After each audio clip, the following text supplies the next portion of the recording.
Yes.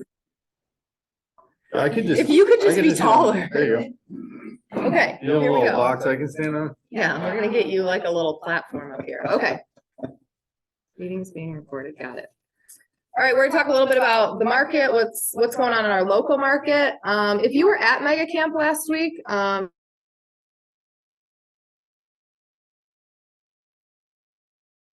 your takeaways, you don't necessarily in the market. I don't know if Jackie's on here, Jackie Spencer. She and I talked a little bit yesterday and we're just kind of comparing what's been going on in Bloomington versus what's been going on in Peoria. You're gonna see as we go through stats that those markets look a little bit different. But let's just jump in and we'll get there in a minute. Okay. We are wrapping up August, crazy enough. It's almost Labor Day. Tomorrow you have Capra Call. Thursday at 1 o'clock, the tech workshop is happening at Innovation Title in Morton. Also, is it happening here? I don't know. It's definitely happening at Innovation. Sorry. Just being difficult. The topic is about, Melissa, do you want to share about it or do you just want me to talk about it? It should be happening at the Market Center too, as far as I know. And it's basically going to be, how do you touch your database? And agents will be talking about Popeyes and events for all different budgets and how they market for those. So it's not going to be as much of a hand-on tech thing as in the past, but a topic that we felt was good, especially going into last quarter with the holidays coming up and all of that, some things you might want to do. Yeah, that's timely. Okay, so that's 1 o'clock in the Market Center and at Innovation Title in Morton. Also Thursday at 6 o'clock, if you are a member of Mira, it is the President's Charity of Choice. Minu texted me bright and early at 5:30 this morning. She couldn't be here this morning, but wanted me to remind everybody to get their tickets. I think it's $50 per person. It's a 1920s like speakeasy theme. So you probably still have enough time. I ordered a dress off of Amazon for $60 and it came with gloves and a necklace and a headband. So I'm dressing up. So what are you wearing? Something like this. I know, right? He definitely doesn't look like he's in his 20s. Hey. Okay, so that's Thursday at 6 o'clock. If you haven't bought your ticket yet, please, please, please buy it. Minu is getting into her president year. Tammy is wrapping up, so we want to be supportive of Minu and Liz friends want you to know you don't have to dress up. Liz. Don't tell him that. You must dress up. You don't have to, but it would be fun. Okay, then next week we have Monday Mastermind, team meeting, and Capra Call, and then we get into September. Jill's here this morning. Jill joined us in July. She joined the Jewett team, and so Jackson added to his downline. So welcome, Jill. It's like Jack and Jill in there somewhere. Did you hear that? There was a Jack that Jack joined last month, and there was Jack and Jill at the same time, and every time Adam and I said it, we just couldn't. It's a very fun one. We couldn't, yeah. Jack and Jill. Jack and Jill, yeah. Isn't that funny? I planned it that way. There is only one anniversary this month, unless Adam screwed something I up. could have, but I checked, I was like, this seems like not right, but I checked it twice. Justin Feast, I think happy it was last anniversary, year, by the 4 way, years. too, where we were like, there was only one August anniversary, yeah. Justin, it's easy for me to remember Justin because he was one of the first agents that onboarded when I became a team leader. So I started as team leader in June and he onboarded in July. So Justin was one of the first. Happy anniversary, Justin. His team just went to Nashville. We were talking about, has anybody done those pedal taverns? Have you ever done one of those? Apparently they had a So much blast. effort. I don't think you have to pedal that fast. Well, you're the one that doesn't pedal. That's why. You just let everybody else do the work. I get it. Maybe. I think Brooke and I would pedal at about the same speed. And drink about the same speed. All right, Revolution Cares. I bet you next month we go over $8,000. Right now we're at $7,856. We closed 150 units last month. 42 of those units had donations on them. We added $310, and thank you to all of these agents that donated last month. Just a reminder, Revolution Cares is an account that we keep so that as needs arise with our agents in the market center, financial needs, whether they're health related, disaster related, whatever it may be, family related, we have money set aside to help them in a time of need. So we like to see this account have somewhere around at least $10,000 in it so that if a substantial need arises, we have that money already and we don't necessarily have to do any kind of. I wasn't paying attention. In August, we already got enough in August to go over it. Oh, So we have enough in August that we're over 8. That's good. But we're not at 10. We're not at 10. So this way, when needs arise, we don't necessarily have to do fundraisers or things. We're able to cut a check immediately. So the way this works, if you guys know of a need in the office or you have a need yourself, let BJ, Adam, or I know. We send that on to the ALC and they approve that and we're able to distribute any money. We can keep it as confidential as you would like, but we've been able to do a lot of good things with this money. And what we've found is the more often we use it, the faster it gets replenished. So please always come to us if you know of anybody in the office that has a need that we could use this money for. So thank you to everybody that donated in July. You can do this one. Profit share. A little disappointing at $1,267 for the month of July. If you start to ask why is it that our July of 2023 would be so different than it was in 2022? Different, probably, honestly, to the tune of probably $15,000 different, right? So significant. The reason is because we're in this interesting market. Right? When I say that, it's because we have a lot of capped agents. And it's the capped agents that are doing the majority of the business this year. Meaning, if you're a newer agent, it's been a harder summer for you than it was a year ago. Harder to create those transactions. So anyway, that's kind of the short answer. Year to date, we're at 48,000. We still have a goal. We have not modified our goal yet for the year, but I think we're still in $150,000 for the year range. Obviously, that's going to get harder and harder to hit as we hit these winter months, or as we hit these fall months. So anyway, that's profit share. You're welcome. Thank you. July cappers. Oh, Angie's picture didn't load. July cappers. We had 6 agents cap in July. Brad, Ashley, Bruce, Stacy, Dawn, and Angie all capped. So congratulations to each of them. As you notice, these last 2 or 3 months, we have had quite a few people capping. There's been 6 to 10 people capping each month. So when you look at our profit share numbers as these agents cap, they no longer pay into their caps, that their company dollar, as we call it. So it doesn't contribute to our profit. So Here's what's interesting about this conversation, right? We talk a lot about profit share and how disappointed we are, but at the end of the day, would you rather be capped or would you rather be contributing to profit share? Yep. Right. So congratulations, right? That's the beautiful thing, is that at the end of the day, many of us are getting 100% of our commissions right now. That's right. These were our July top producers in volume. So these were any agent or team that closed over $1 million in production. So the Scott marketing team took the lead with 2.4 million in closed volume in July. Jewett Home selling team had almost 1.7 million. The Coulard Group 1.4, Jackie Miller 1.3, Trisha 1.3, Minu 1.2.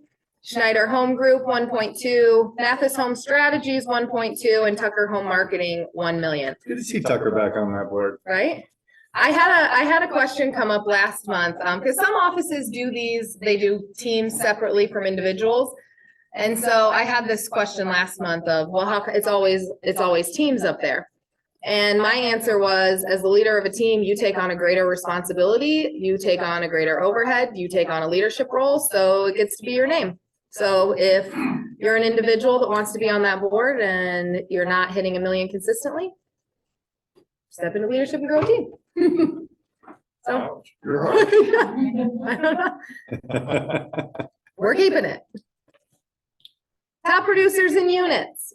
5+ units closed. Scott Marketing Team, as you saw, they were our volume leaders, closed 13 units. Mathis Home Strategies, 9 units. The Coulard Group, 8.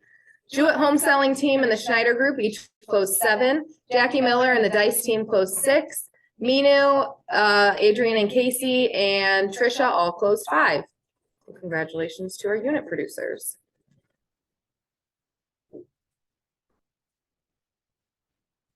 Our listing leaders, these listing leaders were the best that I have seen in the last 90 days or so. I don't know what changed in the last month, but our market share in both markets and listings taken is the highest it's been this year. So whatever you guys did last month, do it again this month, because you guys did a great job taking listings last month. So the Coulard Group took 8. I think that's the top. The Coulard Group took 8. Jewett Home Selling Team took 6. Cornejo and Kerfoot and Mathis Home Strategies each took 5. Jackie Spencer and the Schneider Group took 4. Team Brown, Jackie Miller, Chrissy Hamilton, Judy Glenn, Leak Listings, Melissa Stevenson's team, and Trisha Yorty all took 3. So good job to our listing leaders. Okay, we're gonna kind of go through the lore a little bit quickly because this is the June one. No, this isn't a mistake. No, it is actually, here's July's over here. This is purposefully June. Oh, shit. I left June up here because often I do this when I'm creating the lore. I always keep the previous month slide in. And then I put the new month in and I go back and forth and look. And so I just thought maybe I'm not the only person that is interested to see how the lore changes from month to month. So as you see last month, just a quick recap, it was mostly pink. We had a couple of green categories, but for the most part, everything was down for Mira and PAR over 10%. So our contracts written in PAR were probably the toughest category. They were down 40%. In here in Mira, our contracts written were down quite a bit in units, not quite so much in volume. We still see those higher price points in Mira more so than we do in PAR. So I just kind of wanted to look at this before, in case BJ goes off on a tangent and we need to go back. Just in case I she's have it. hedging. It is worthwhile though, as we get to looking at these, start thinking in terms of trends. So trends, we start to look at in terms of 90-day periods of time. So what's happened over the last 90 days gives us some idea of what might happen in the next 30, 60, or 90. Does that make sense? So it's no different than the weather. I can generally predict the weather based on yesterday's weather, generally. And I can generally project the market based on yesterday's market. So when you see June show up with 2 green specks in it and everything red, and then you see July show up with everything red, what does that tell you about the trends? Tells you that we're still probably trending downward, right? I don't mean that to be alarming in any sense. I don't even mean that to be negative in any sense. The market is the market. Right, so what's happening here, we need to look at in terms of reality and be able to say, okay, so what? What do I do with this? One of my biggest takeaways from Mega Camp was this year they had a ton of panels. For the most part, we heard from agents sitting up there talking about what they're doing in their business. Not one of those agents sat up there and goes, oh, the market, Correct. oh, the market. You could tell that they were all just very intentional about how they adapted to the market, but none of them were willing to just live in it. And so, like BJ said, the market is the market. Probably for the next, from what Gary kind of sounded like, for the next year, we're probably going to have a conversation about a challenging market. So we're in it. We just have to accept it. And the overwhelming story that all those agents told, I think, at Mega Camp was how they're going to win in this market and how they've changed. Some of them have completely restructured their business financially from an organizational standpoint to adapt to this market. So, And some of us need to. and some of us still need to. Yeah, the phrase that Keller Williams has right now is thrive in 25. You know what that means? It means do the work now so that in 2025, you can feel like you're winning again, right? There's a little bit of discouragement to that to me, but But again, you start looking at this in reality. Let's go through these numbers and get a little more, a little better idea. Closed units, down 7% month over month, down 7% year to date, right? Those are pretty consistent. Closed volume, same, down 6%, down 10% year to date. Listings taken down 8 and 11. Listings taken volume down 1% and down 9%. Those could be just blips in one big listing price or something like that show up there, right? Listings sold down 16%, down 15%. I always watch those where the month is dropping faster than what the year is, right? This is not significant enough for me to probably pay that close attention to, but listing sold volume down 10%, down 16% year to date. Contracts written down 8 and 8, and then written volume down 8 and 11. So again, we still see these trends kind of moving downward in this 11% range. So how are we doing? Are we just are we a victim of the market, or are we outperforming the market?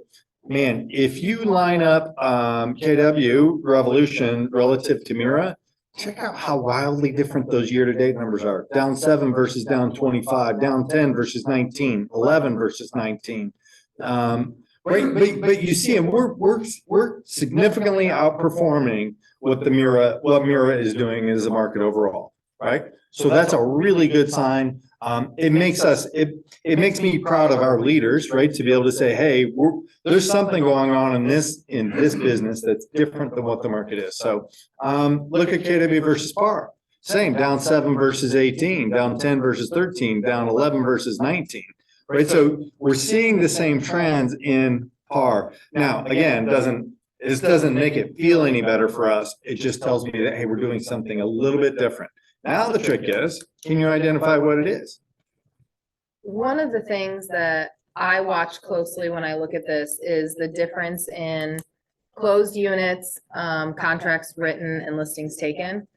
So if you look at either market, PAR or Mira's those three categories, take Mira first. Our closings were what was happening 60 days ago. So we're down almost 40%. 25% and 19% year to date in what was happening 60 days ago. Look at our contracts written, what closings we're going to have in the next 45 days. We're down 20 and 14%. So a little bit better than what our closed units are. Our listings taken are down 20 and 12%. So that's really following our contracts written. Right now, we are still selling what we're bringing on the market. So as soon as our listings taken is higher than our contracts written, we know that our buyer demand is shrinking and our inventory is going to be growing. That's not happening right now. This is an inventory game still. So everything at MegaCamp was trying to predict what the market's going to do. All we can really do is watch the numbers as they are right now. And right now, our buyer demand has not changed. As soon as you start seeing inventory creep up, what we just looked at months of inventory before, as we sat down over here. November of 2020, right? So our months of inventory right now, I don't remember what the number was, 1.2 or something like that. Yeah. But it has not been this high since November of 2020. And it still has interesting? just gone from like 0.6, which is less than a month of inventory, a couple of weeks of inventory, to 1.1. So where it's like, wow, this is the highest it's been in 2 years. 6 months is balanced, remember. So we are still really far off from swinging into a buyer's market. Well, and that's why it feels funny. I think here's the challenge too, is that might happen really, really fast too. You just don't know. So when I say that we haven't had this level of inventory since November of 2020, things have changed quite significantly. And if you're feeling any different in your business, it has changed, right? And so that level of, we had a certain pace that we were holding, and now when that pace changes just a little bit, you start to go, ooh, hey, wait a minute, right? This just doesn't feel right. And not every agent is impacted equally. Isn't that right, Amy Brown? Right? Because she's having a fantastic year. Right, but You then- got no credit in that, Nathan. Oh, That's all I sorry. mean.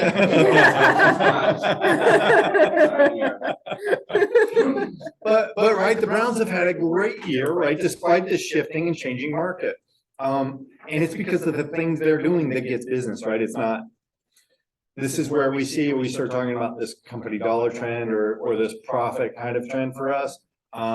It shows up in cappers. These cappers have a way of going out and finding the business. And then if you're not shifting your business right now, I'm gonna tell you right now, hold on, because it's gonna get, the next 6 months are gonna get really, really tough, I think. Every agent that we heard from last week was solely focused on creating inventory. How do you go find listings? Because right now is still a good time to sell. There is still a lot of buyer demand. And based on, I mean, we'll pull up a couple of the slides from Mega Camp. That will shift at some point. You know, everybody's trying to guess right now between the NAR stats that we went over a couple of weeks ago and the stats KWRI did. Yeah. Everybody's trying to guess when that shift is going to happen. Is it going to look like a recession? How bad is it going to be? Right now is still a very good time to sell. And all of those agents that are winning in this market are creating inventory. They are finding sellers that are willing to sell right now before the market shifts. So if that is not 100% of your efforts right now, I would start thinking about how you can go create inventory. And our market share numbers of listings taken last month tells me that you guys are starting to do that because our market share in listings taken, like I said, was the highest it's been all year in both markets. Yeah. So that's really good. Keep in mind, our listings taken goal is 67 listings a month. We don't seasonalize that, so it's usually a little higher in the summer, but you took 77 listings last month, so we surpassed our goal of 67.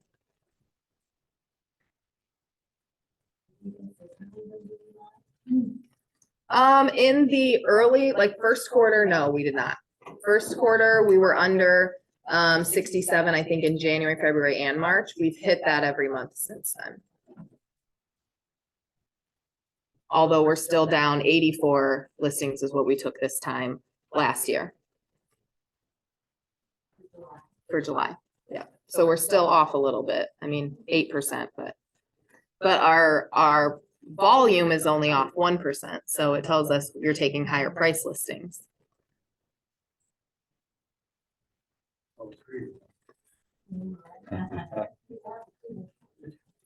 Okay.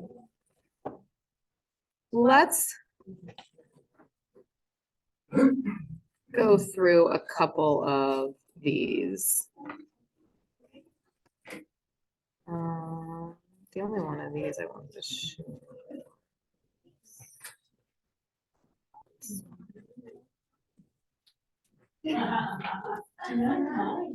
Okay, these were the slides that were shown at Mega Camp. We're not going to go through all of these because a lot of these kind of mirror what we went through with NAR. Some of the stats KWRI actually gets from NAR, so we're not going to go through all of them, but I thought this was interesting. As you look at this, the gray bars on here were times of recession, and the yellow line is the probability of a recession. So you can see that every time, it doesn't time exactly the same when a recession is probable versus when it actually shows up, but every time there is a significant spike, we do experience some amount of a recession, and you can see where this spike is at. Well, look how high it is. And how high it is, yeah. Right, so I look back to 2008, that's the last one that I remember. Some of us in this business, some of us were in this business, but honestly, in this room, maybe 3 of us, were you? Yeah. I So- got in 2009. Yeah, right, so a lot of us have no idea what a recessionary market looks like. But if you look back to 2008, right, I mean, if that probability spike is almost twice as high as it was back in 2006. And if you remember the conversations back in 2006, right? I remember hearing things about, oh, hey, watch out, watch out, watch out. Well, guess what? It's interesting to me when I look at this, and my big aha as I looked at this was the size of the spike is not necessarily connected to the length of the recession. I would have expected, for as bad as I've only lived through one recession, well, significant recession, I guess. And so 2008 and 2000 to 2010, I remember. And I would have assumed that spike was really high because that recession, granted, I was getting into real estate at that time, but that recession felt very significant to me. But it really wasn't that high, especially compared to where we're at right now. So the length of the recession really doesn't have anything to do with the probability of it, and that was surprising to me. Or the severity of it, right? Yeah. So you also don't know, is unemployment gonna go to 20%? I don't know, maybe. Is it gonna stay at 4%? Maybe. So yeah, it doesn't predict any of that, just the idea that there will be a recession. Yeah. As you talk about unemployment, stop me if there's something else you wanted to look at. We talked about this just a tiny bit, with NAR. But what I thought was interesting about this was, right now, there are far more job openings than there are unemployed people. Like you experience the labor shortage everywhere. I mean, whether it's service in a restaurant, there just aren't that many people that want jobs right now. There are far more jobs than there are unemployed people that are looking. So I don't know what changes that, like when. I don't know either, but again, this is another one that I would say, expect this to change relatively quickly. There's an article in the Wall Street Journal this morning, as a matter of fact, that talks about, the starting salaries, right? So everybody knows this market's been very competitive and salaries have been going up. And employers are starting to shift that now, where it's now not about, we're gonna attract you with these great numbers, we're gonna get more real with our numbers. What that really tells me is that employers are looking at this possibility of recession and saying, hey, we're gonna start to control our expenses and not grow so kind of wildly. That will change these numbers potentially more quickly. Credit card debt is also increasing faster than it has since before COVID. So that tells you that all of that money everybody hoarded away during COVID has all been spent. So that might change some of this too, as people maybe didn't What's work interesting and is need that to go back they're to still work. saving it, because I Yeah. think savings are still kind of in these record numbers, but they've spent it, they've piled up some debt, so they're kind of carrying debt and savings, which is a interesting thing.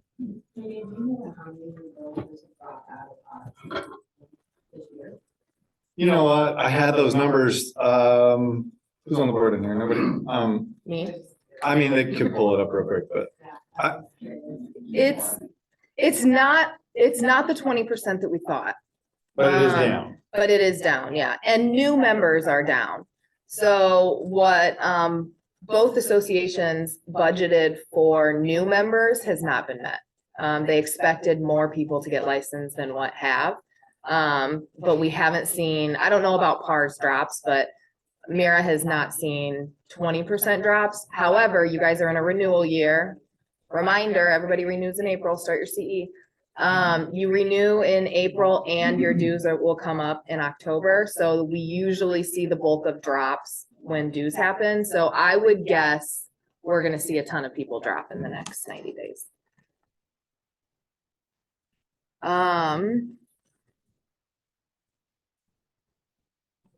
This was just kind of interesting. I don't know that there's a whole lot to do with it, but as we looked at inflation, things with falling prices and things with rising prices, it doesn't seem possible that health insurance is falling 25%. I don't know that any of us have felt that, but it is, I guess. Public transportation, car and truck rental. This was not much to do with it. I thought that was interesting. I don't feel like prices of anything are falling. But rising prices, vehicles in general, motor vehicle insurance, maintenance and repair, leased cars and trucks, pets, don't know why that's increasing. Rent of shelter, kind of an interesting way. I assume that's just rent. That's still increasing, so that's still a good conversation to have with your first time home buyers. Rent is up nationally, almost 8%. So interest rates are not up so high that it could still be a huge savings to own versus rent. Also, just the demand is still, or the supply is still low of rentals as well. I don't know if there was something you wanted to go through in this one. These are on Connect. If anybody just wants to look at these are on Connect. So you can download these and look at them anytime. Simple. Yeah, this one? Tell me why.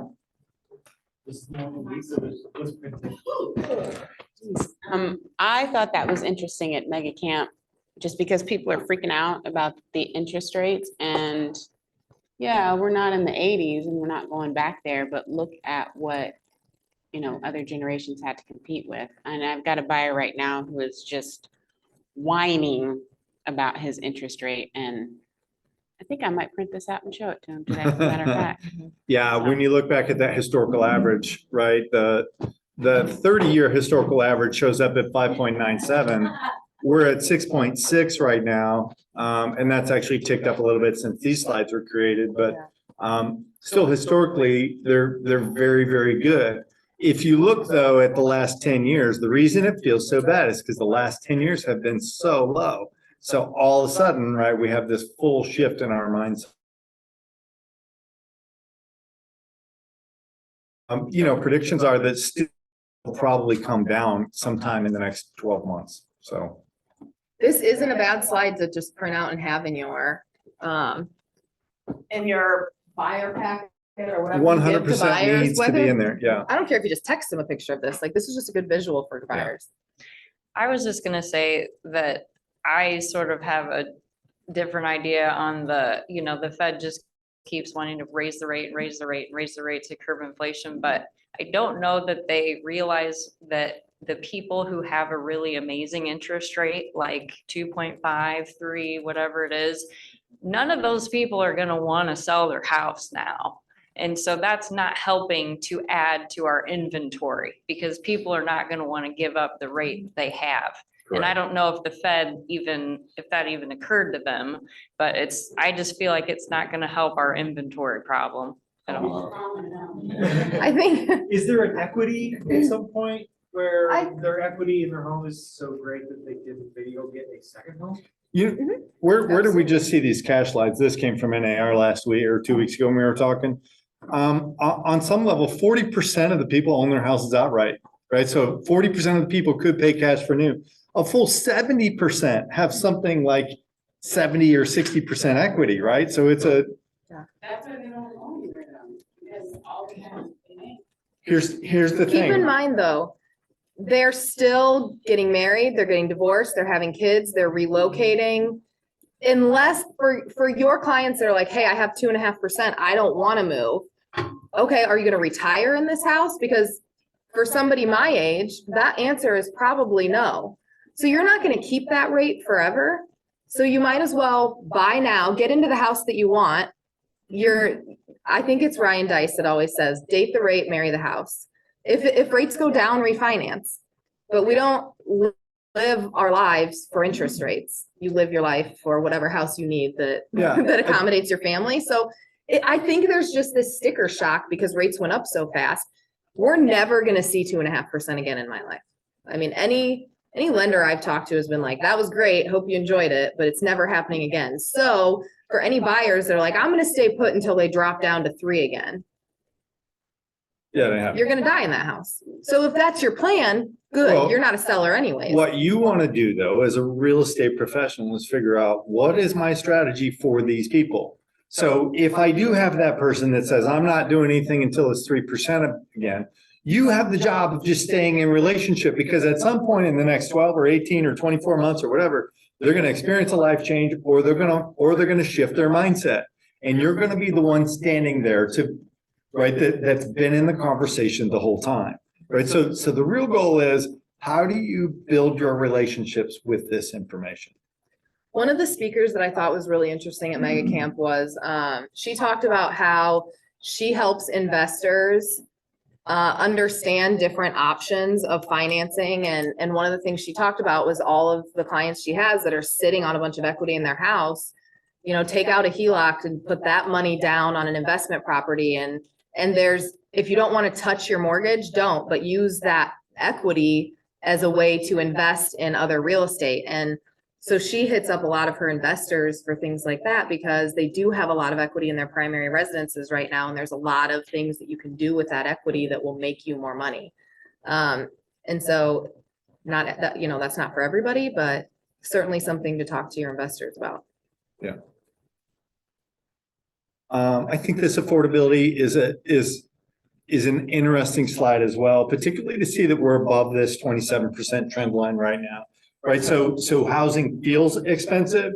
Again, everything that I'm reading talks about how expensive houses are, particularly if you're looking at new construction or otherwise.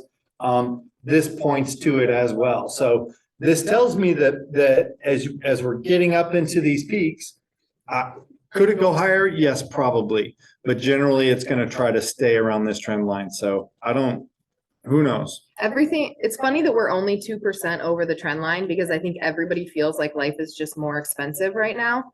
But put it in perspective, look how far below the trend line we've been, honestly, the And for entire how time I've long? been an adult. We've been well below the trend line since I got out of college. And so life feels really expensive to me because the whole time I've been adulting, we've been way down here. Yep. And so, everybody that's around my age definitely feels like everything's This more is, expensive. for what it's worth, the way they measure this is your principal and interest payment. So this is principal and interest against your total income. So 27% of your income, if you've ever heard that rule of thirds, right? You could spend 33% of your income on your housing. That's what this is, right? So right now, on average, buyers are spending 29% of their income on housing. I think that's only what I do think this is interesting, as kind of along Stacy's question of what's happening with agents. So you can see, NAR added 580,000 agents from 2013 to 2022, and look how much sides per agent dropped. We were not adding productive agents. Market share was just being spread out. This has dropped to a low since 1977 of 5.7 units per agent. That is not even worth having a real estate license in most markets. That barely covers your dues and your taxes and all of your business expenses. This is what tells us, this is what NAR is using to predict that there's going to be a lot of drops.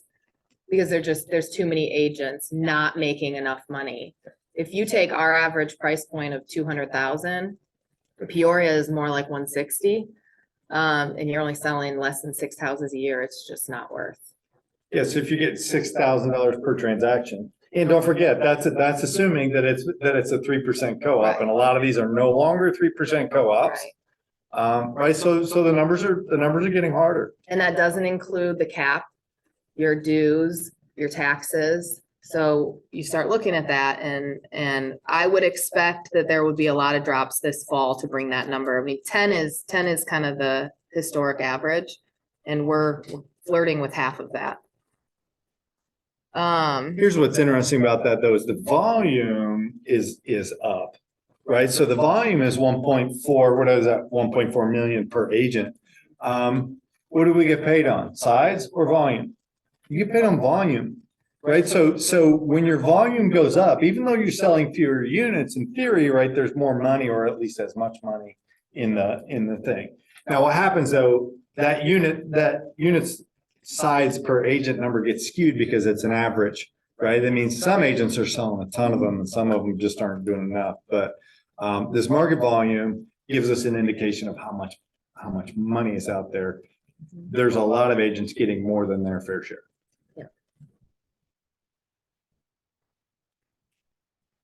Here was your homeowner equity. There you go. There you go. 39% of homeowners own their house outright. 39%. They may not want a mortgage, but does that give you an opportunity to change your relationship with these people? Do you need to have a specific conversation with people that own their house outright? Maybe. And I would guess that of that 39%, a lot of them are probably empty nester age. So My parents. it doesn't matter to them because whatever they would sell, they're gonna buy downsize in cash anyways. They're not upsizing and gonna need a mortgage. Or they're not gonna sell. Mhm. My parents, right? So again, what conversation do you need to have in your database? Do you know right now who owns their houses outright and who has a mortgage? you know that you can go find that information. Yeah, I get that it takes a long time to find it, right? And there's a lot of processing around that. But I'm telling you, having specific conversations with people that are outright owners could be very worthwhile. 61% of the people have mortgages. Would it be helpful to know what the rate is, when it refinances, all of that stuff? Did you know that that's part of the public record? Did you know that you could put that in your database so that we can have specific conversations with people? I like what the way they phrase this. They say, where's the opportunity? Right? Because it's about how do we find opportunity, what's inside of there. Again, remember, it's not about the market. The market is what the market is. There's opportunity right here inside of this somewhere. But as long as we say, hey, people aren't going to pay that much for the rate, you're right.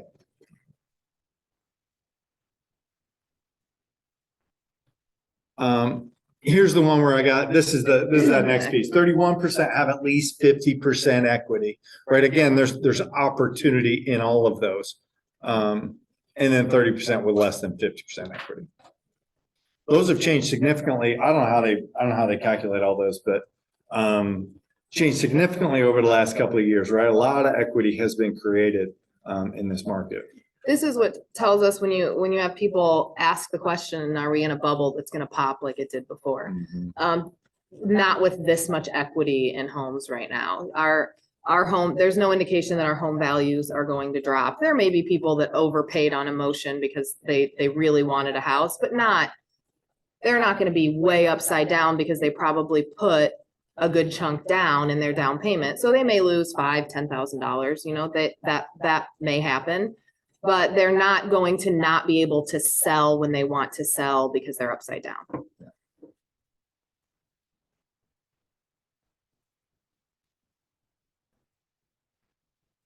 This was interesting.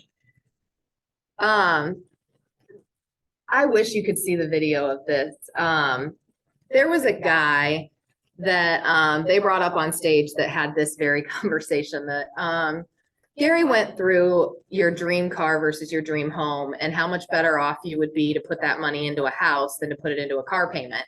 And for some reason, especially with the younger generation, they're willing to live in an apartment and drive I don't know what he said, drive some fancy car and live in, oh, well, no, he did this on a Jeep Wagoneer, but he had a different, I don't know what he said. But anyways, he goes through how much better off you would be to spend that money on a house instead of spending that money on a car, and how Gary drove a Ford Taurus or something for years. But they brought this kid up and he was 20s, 24. Tania knows all about him. And he got into the business, didn't sell anything for 5 months. And he had an accounting job right out of college. He was the first in his family to graduate. He got a 6-figure accounting job, and just, you could tell he was one of those people that just like to be busy. And so he also got a real estate license and started selling, and his accounting job found out that he was selling and they fired him. Well, as soon as he got that fancy accounting job, he went out and bought a Range Rover and had like $1,000 a month car payment. Lost his job and couldn't make the payment. So in his words, he hid it in his garage so nobody could find it for 6 months and doubled down on real estate. Didn't sell anything the first 5 months he had his license. And then he just got on the phones and lead generated, and in his words, he perfected all of his scripts. He learned how to talk to everybody about real estate, answer any question that they had. And he ended up selling like 36 houses his first year and 70 some houses his second year. He was not even, he hadn't completed his 3rd year in real estate, and he was on stage at Mega Camp. He wrote a book that is all about like how to get started in real estate because he felt like he needed to share it with other people that were just getting started. His story was just incredible. And the amount of grit that he had, it wouldn't matter what market he got started in. He was going to succeed one way or another. And we laughed because Gary said, so you went out and bought the dream car versus the dream home, you know? And he's like, yeah, I had to stash my car away for 6 months. And then he's like, I sold a few houses, got caught up on the payments, and I was able to get her out of the garage again. But the honesty that he had around that was just super inspiring. And so I don't know, I don't really know why I felt like I needed to share that, but he just had this presence about him that the market was not going to dictate his success. And he talked to anybody and everybody that would talk to him about real estate. And I mean, to sell 70 houses in your second year is absolutely incredible, let alone as a 24-year-old and in this market. So it can be done. Okay, is there anything else you? Mhm. Okay, I think that was all of that. Okay. Well, that was a little wrap up, I guess, of what we saw at Mega Camp. Is there anything else anybody wants to share? Anything you guys feel that's going on in the market?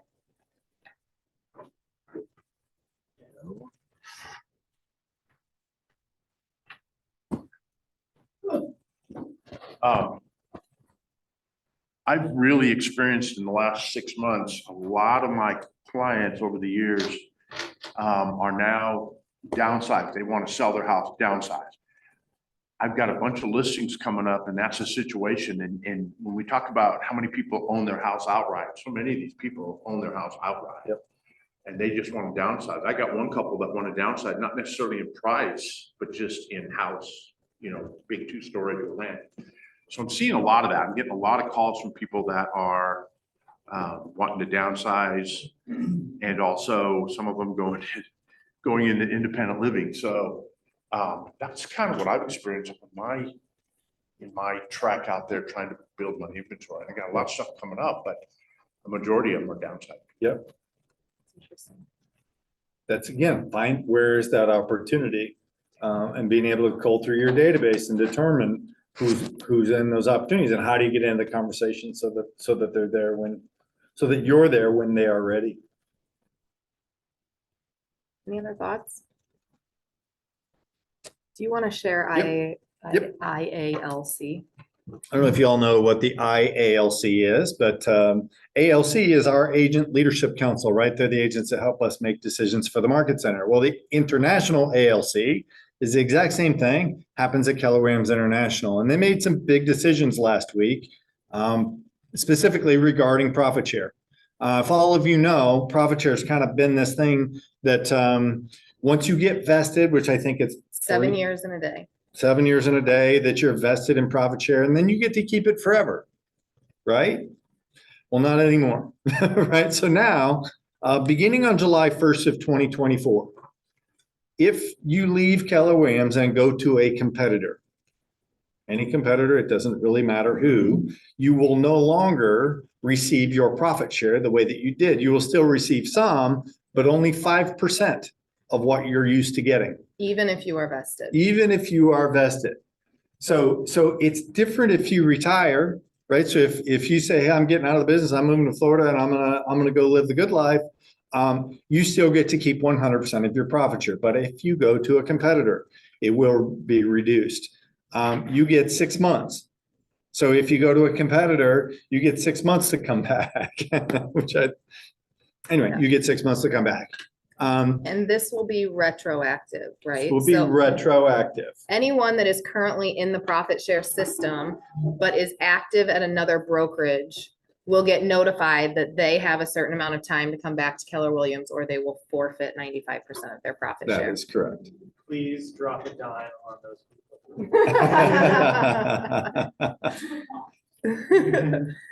So- I think this puts us more in alignment with our culture. If you all don't see the reports that we see, but a lot of the profit share that comes from the business that you all do doesn't stay in this market center. It goes to people that are no longer with Keller Williams.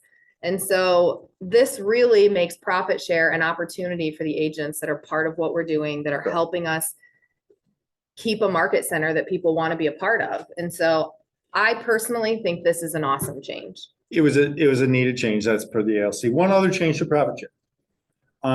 The calculations that the offices use, or basically the way profit share sets up is it pays the owners first, meaning this is the way it works today. On the first $2,990 that this office makes, the owners get to keep 100% of it.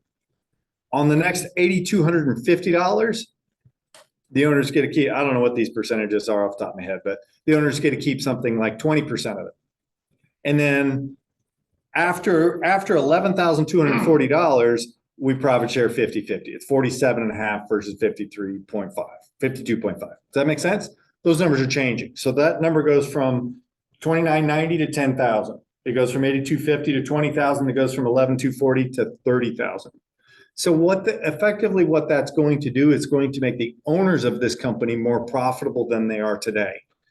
It will reduce the profit share pool, but it will make the owners more profitable. What they're seeing nationwide is that Keller Williams franchisees are no longer competitive in the franchise world. So go ahead. Just like we compete in caps, I know what the caps are for all of our competitors. And if somebody drastically drops their cap, we have to reevaluate ours to stay in competition. So if you guys remember, was it 2 years ago? We went from 22,000 to 19,000 to stay competitive in the market. This is kind of the same thing. They look at other franchise holders, and obviously Keller Williams franchise is structured a lot differently than other franchise holders. But knowing where the market's going, profit share hasn't been touched since, what they say, 1983 or Correct. something. They haven't restructured profit share at all. So with the change in the landscape and as competitive as market centers have to be in caps and all of that, what they found was franchise holders weren't making enough money to want to open new market centers. So as Keller Williams wants to grow their market share, they didn't have franchise holders coming in and saying, I want to open a new franchise. They look at it and go, it just doesn't make enough money to make it worth it for us. Yeah. Just like you guys evaluate how much money you make and how much you pay Keller Williams, and is this the place you want to be? Franchise holders have to make the same decision. What does that mean for this market center? Yeah, I don't think a lot. I don't know that you're going to experience much change or much difference, if any. The great thing is they did these two things at the same time. So the goal is, while the profit share thresholds raised to allow owners to make more money, the profit share is distributed to the agents that stay within the company. So the goal is that really the money that's being taken out is to the people that left the company. So while they keep more money in the profit share pool with the people that are within Keller Williams, the goal is that those two things balance each other out. Yep. So somebody far smarter than us went through all of these calculations to figure out how to do both of these things at one time. And ultimately, I believe that's why the ALC voted to pass both of them, not one or the other. Yeah, and They were kind of remember, connected. this is not, these decisions are made by the Agent Leadership Council, right? These are made by your peers effectively. So it's not a group of owners getting together. It's not Gary Keller sitting in the back office going, how do we make more money? This truly becomes, how do we make great business decisions that are for the agents and work for the entire business. One of the things that amazed me about this process, it was presented to us back in May that this was on the table. And so we were able to hear a lot of the conversations and the questions that were being asked as these possibilities were distributed to the IALC and everything. And in order to make a decision like this, KWRI has to know their numbers so well. I mean, these weren't just numbers they pulled out of a hat and said, how about 10,000? How about 20,000? I mean, they ended up being round numbers, but they had a very, very, very clear idea of what that was going to do to their bottom line, to owners' bottom lines, to agents' profit share. In order to make big decisions like this, you have to know your numbers. So if there's one takeaway from that process that relates to your businesses, as we go into a harder market, you're going to have to make harder decisions about your businesses. You know, we were talking about unemployment and how corporations are going to have to start looking at, are they going to downsize? Are they going to change their benefits packages? If there's talk of a recession coming, what are they going to do to position themselves properly to still win in that market? We need to be doing the same thing. So we're going to start getting Business Planning Clinic on the schedule for October. We're going to spend most of the month of October understanding our numbers and how we performed this year and projecting what we're going to be doing next year. If that's not something that you've done up to this point, we've gotten really lucky the last few years in a good market. We may not be that fortunate next year, so we may be forced to cut some expenses. You don't want to cut the things that are making you money. So this is the market to get really clear on your numbers. I think KWRI did a great job of staying ahead of the market that's coming. Making a change like this at a company our size takes a long time. I'm guessing this has been in the works for well over a year, maybe longer. Obviously, we can make faster decisions in our business, but we want to make the best decisions. So understanding your numbers is really, really, really important. Any questions around that? Good. It's settled. Like we could change it. All right, wants and needs.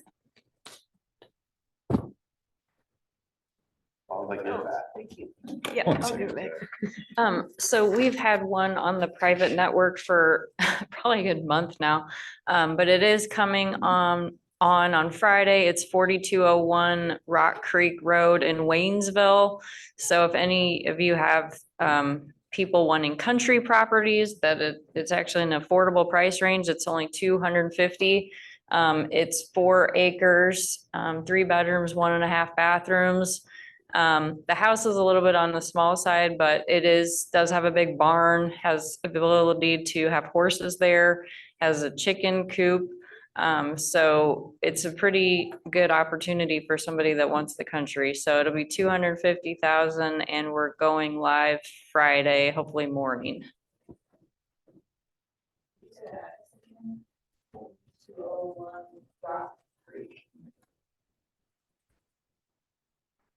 Hi, this is Tom. I've got, tomorrow sign goes up, going live Thursday at 8476 Surrey Circle. That is a 3+1 bedroom, 3-bath ranch out in Country Estates. And Mark Cattleman owned it. He flipped it. This kid bought it about in 2016. So it's got new roof, new HVAC, the whole inside's new concrete going down to the driveway. It sits on about 3/4 of an acre, backs up to a creek. It's in great shape, some new floor coverings in the lower level and new paint. And we're ready to hit the market. And then next week, I've got 2608 Red Rock coming on in Blackstone Trails. It is a ranch, 2+2 bedroom, four total, 3 baths, walkout basement. It's that plan that Marty Trunk built, that 2+2, but this house shows impeccable. And it's in perfect condition. Will be priced at mid to high 420s. The ranch is 222,777. I like weird numbers. And then I've got a 2-story in Fox Creek. These folks are downsizing Kaiserville, Fremont plan. It's at the far end if you're going south, right across from the clubhouse, and it sits back to the number 9 green. 5 bedrooms, 4.5 baths, impeccable condition. Will be in the high 450s. And then that'll be next week. And then I looked at a villa, Hawthorne Villa. It's probably coming on in a couple of weeks as soon as they get secured at Luther Oaks. Beautiful unit. They bought it about 5 years ago. Walkout basement on Inglewood. Will be priced somewhere in the low, like 405, 49, something like that. Woo! Gregor, when do you reset October? This is Teets. I only have one listing coming. A 3-bed, 2-bath, in 111 Fox Run Court in Leroy. And it's got a she shed in the back, half of it, it's all wired, half of it's for your mower and stuff, and the other half has an air conditioner and could be a whole office or room or anything you want. It is rather awesome, so. What's that, $199? He said 199 for the price. I have 2 in the PLN right now. They're going live tomorrow or Thursday. One in Oakwoods, 250, 3 beds, 2.5 baths. The other one in Eagle Creek, 1415 Moss Creek Road, 289, 4 beds, 3.5 baths. Finished basement. Anybody else? Anybody on Zoom? All right. Reminder to all Mira agents, buy your President's Charity of Choice tickets. Make me new happy. Have a great week, guys.